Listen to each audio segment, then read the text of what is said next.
اگر بہت دکھ پہنچا ہے یا کسی شے کی بے پناہ طلب اپنے اندر پاتے ہیں اور زندہ رہنا مشکل ہوا جاتا ہے، اور یہ پتہ چل گیا ہے کہ اللہ تعالیٰ سے مانگنا ہے، مانگنا چاہیے، اس میں تو کوئی حرج والی بات نہیں ہے، مانگنا تو ہے ہی ہے، لیکن کوئی ایسی خاص دعا آ گئی ہے جو آپ کو لگتا ہے کہ اب اللہ سے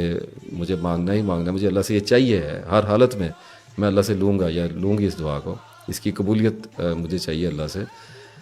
تو پہلے تو رو کے مانگ لیجئے، گڑ گڑائیے اللہ کے آگے، التجا کیجئے اور گریہ زاری کریں، اور جتنی کر سکتے ہیں، اور کوئی ایک دن کر سکتا ہے، کوئی 2 دن کر سکتا ہے، کوئی ہو سکتا ہے 1-2 مہینے ہی اللہ کے آگے سر بہ سجود رہے اور اس کے آنسو بہتے ہی چلے آئیں، تو یہ تو مقدر کی بات ہے کہ اللہ نے کس کو اس کی آنکھوں میں کتنا پانی رکھا ہوا ہے، مزاج ہوتا ہے، پھر بہت کچھ اس میں کاؤنٹ ہو جاتے ہیں، بہت سارے فیکٹر ہوتے ہیں۔ اچھا، اب گریہ زاری والی دعائیں تو مانگ لی اور اس کے بعد وہ دعا بھی قبول نہیں ہوئی، اور اب جذبات اتر گئے اور دل خشک ہو گیا، بنجر ہو گیا، اب آنسو نہیں آ رہا ہے، اس وقت پھر دعا جو ہے اس دعا کو ڈھالنا پڑتا ہے کسی آیت میں،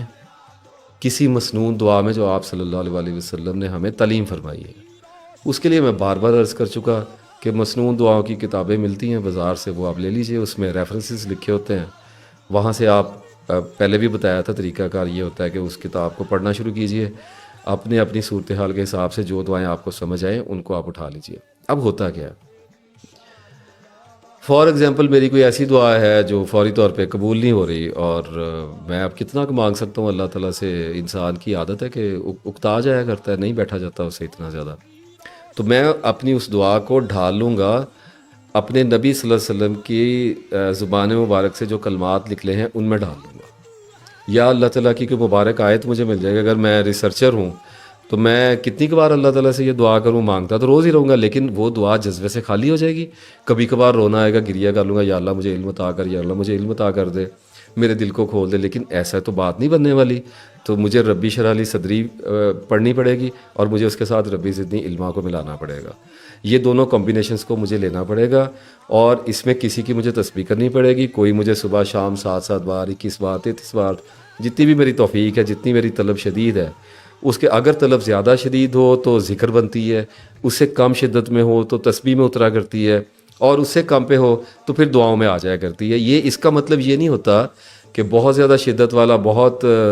ضرورت مند ہے، بہت کم شدت والا کم ضرورت مند ہے، یا ایسی کوئی معاملہ نہیں ہوتا، مزاج کے اوپر ہوتا ہے، کچھ لوگ ذکر بہت زیادہ نہیں کر سکتے، کچھ لوگ تسبیح بہت زیادہ نہیں کر سکتے۔ اب جیسے فار ایگزامپل ہو سکتا ہے اگر میں ریسرچر ہوں تو میں ربی زدنی علما کا ذکر ہی شروع کر دوں 24 گھنٹے، اور اگر میرا مزاج اتنا نہیں افورڈ کرتا، میرا نروس سسٹم اتنا اسٹرانگ نہیں ہے،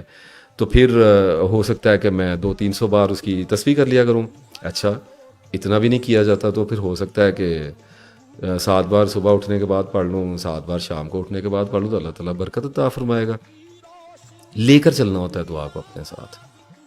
اب جب اس دعا کو آپ لے کر اپنے ساتھ چل پڑتے ہیں، جب اللہ کا کلام پڑھ دیا نا اور اس میں آپ کی دعا پہنچ گئی، تو 2 چیزیں مستند ہو گئیں، ایک تو آپ کی دل کی تمنا اور اس کے ساتھ اللہ کا کلام مل گیا۔ اب جب یہ 2 باتیں اکٹھی ہو گئیں تو اللہ تعالیٰ کے پاس دعا جانی شروع ہو گئی، جذبے والی بھی پہنچ گئی، اور اس کو تقویم دینے کے لیے، تقویت دینے کے لیے پیچھے سے دوسری جو مقدس کلمات کی دعا ہے، اللہ تعالیٰ کے بابرکت کلام کی دعا ہے، وہ جانا شروع ہو گئی ہے۔ تو اب ہمارا کام نہیں بنتا کہ ہم پریشان ہوں، ہمارا کام نہیں بنتا کہ ہم انتظار کریں کہ کب پوری ہوتی ہے، اب پوری ہوتی ہے کہ نہیں، چھوڑ دیں، چل پڑی یہ دعا، اس دعا کو اپنی زندگی میں آپ شامل کر لیا، اب آپ خود دعا بن گئے ہیں۔ جب صبح دوپہر شام چل رہی ہے دعا، تو پھر سوچنے کی کیا ضرورت ہے، جو آپ کو لگتا ہے اچھا کرنا ہے، برا نہیں کرنا، اس کے حساب سے اپنی کوشش کا آغاز کر دیجئے اور معاملات کو اللہ تعالیٰ پہ چھوڑ دیجئے۔ پھر آپ کو دکھائی دیتا ہے کہ اگر اللہ نے آپ کی وہ دعا قبول نہیں کرنی ہے، فار ایگزامپل وہ جو میں نے ابھی بیان کیا کہ خاتون نے کہا کہ جی اللہ تعالیٰ اس مرد کو میرے لیے ٹھیک کر کے میری دعا کو یوں نہیں قبول کر دیتا، تو اللہ چاہے تو ایسا بھی تو کر سکتا ہے نا کہ آدمی میرے لیے ٹھیک ہو جائے۔ تو پھر ہوگا یہ کہ اگر وہ خاتون اللہم الف بینہ قلوبنا واصلح ذات بیننا واہدنا سبل السلام پڑھ رہی ہیں، اور ربنا ہب لنا من ازواجنا پڑھ رہی ہیں، اگر وہ یہ دعائیں پڑھ رہی ہیں، تو اگر وہ مسلسل پڑھتی چلی جا رہی ہیں اور وہ آدمی ان کے لیے ٹھیک نہیں ہے اور اللہ وہ عطا نہیں کرنا چاہ رہا، تو اللہ کیا کرے گا کہ ایک ایسے شخص کی ان سے شادی کروائے گا جو ناپسندیدہ ہوگا ان خاتون کے لیے، ان کو نہیں پسند آ رہا ہوگا، ان کا دل اس دوسرے شخص کی طرف مائل ہوگا، لیکن اللہ حالات ایسے پیدا کرے گا کہ بظاہر یوں دکھائی دے گا کہ جیسے اللہ نہیں مان رہا. اللہ تعالیٰ کا نہ ماننا بھی ماننا ہوا کرتا ہے. اینی ویز ہوگا یہ کہ وہ اللہ تعالیٰ کچھ ایسے حالات پیدا کرے گا، ماں باپ مجبور کریں گے، کچھ عمر گزرتی چلی جا رہی ہوگی، وقت زیادہ ہو گیا ہوگا، اس محبوب کی طرف سے بے وفائی سامنے آ رہی ہوگی تو نروس سسٹم ٹوٹ رہا ہوگا، انتظار نہیں کیا جا رہا ہوگا، دنیا پھر تماشا دیکھ رہی ہوگی، تانے اور طنز و تشنیع کر رہی ہوگی، بہت کچھ مل کے وہ خاتون جو ہیں ان کو شادی کرنی پڑ جائے گی ایک ایسے آدمی کے ساتھ جس کو وہ ہو سکتا ہے پسند نہ کرتی ہوں یا ان کی طلب میں نہ ہو گئی شادی. اب اللہ کیا کرے گا؟ اللہ اس جو شخص بظاہر ناپسندیدہ دکھائی دیتا ہے اور طلب میں نہیں لگتا، اس کو آپ کے لیے بہتر کر دے گا. وہ آپ کے لیے بہتر سلیکشن ہوگی اللہ تعالیٰ کی طرف سے. آپ کو اللہ ایسی خوشیاں اور ایسا اطمینان عطا کرے گا اس خاتون کو کہ 2-3 سال 4 سال 5 سال کے بعد جب جذبات کام ڈاؤن ہو جائیں گے، وڈرال گزر جائے گا. توبہ والی سیریز میری دیکھیے گا، میں نے اس میں بتایا ہے کہ پرسنالٹی وڈرال کیسے کام ڈاؤن ہوتا ہے انسان، کیسے ایک دوسرے کی محبتیں بھولا کرتی ہیں، غم بھلائے جاتے ہیں. یہ سارا کچھ میں نے تفصیل سے بیان کیا. اور میں لنک وغیرہ ڈالنے اکثر بھول جایا کرتا ہوں، تو دیکھ لیا کریں، خود ہی سرچ کر لیا کریں. توبہ بتا دیا ہے، دعا بتا دیا ہے، تو یہ 2 ٹاپک آپ سرچ کریں گے تو اس پہ آپ کو ویڈیوز مل جائیں گی. تو جب وہ پیچھے مڑ کے دیکھیں گی اپنی زندگی کو تو اس وقت وہ شکر ادا کریں گی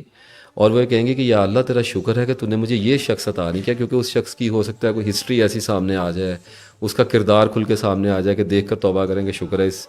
بندے کے ساتھ مجھے نہیں جوڑ دیا، تو میں تو ماری جاتی.